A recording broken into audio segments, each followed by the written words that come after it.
joined now by Dennis Skinner, the MP for Bolsover, who's found himself in the lobby with Jeremy Corbyn on some of those key votes, one of only 13 in the vote against invasion of Afghanistan, against participation in Libya.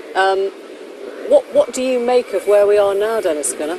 Well, I think it's a surprise. I never thought that he would get the kind of votes that he did get. I mean, they are real votes. We've had a system in the Labour Party where you couldn't really count the votes in the past. But this is enormous, and it's probably the biggest vote for any leader since the end of the Second World War. Has he offered you a job? No, I've made it clear right from the beginning. I told Jim Callaghan way back in '76. He said, I'm going to have a reshuffle in the summer. I said, hey, Jim, I'll nominate my best friend here, Bob Cryer. So he actually gave Bob Cryer a job. And that's because you just don't believe in... I don't believe in patronage. Is there any circumstance in which you would work for Jeremy Corbyn? Work for him? I'm going to be an MP walking through the lobbies today against this vicious anti-trade union bill. Yes. You were in Bolsover over the weekend. What was the sense from your constituents that you spoke to there as it was happening?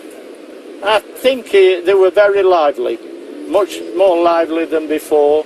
And I did an event before that in a pit yard, an old pit yard where the headstocks still remain, and there were anywhere like 700 or 800 people there, and it was even more lively there. A lot of people had voted for him that I met, yeah.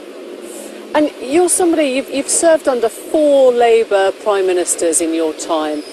Bluntly, did you ever think you would live to see the day when Jeremy Corbyn was your leader, John McDonnell was your shadow chancellor?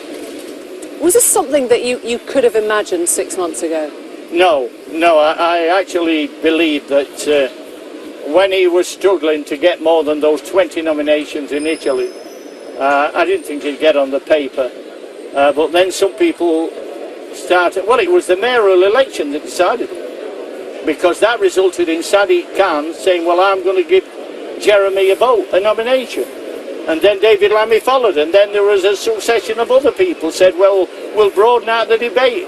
But I had an idea that on the basis that I'd won in the constituency section on the NEC for about 20 years non-stop from the left, I thought, against 3 people, Jeremy's in with a chance. And we seem the moment he got on the paper. You've said now this is an era, an age of non-spin, that spin is dead. So in that spirit, do you honestly think that you will be an MP under a 5th Labour Prime Minister, Jeremy Corbyn?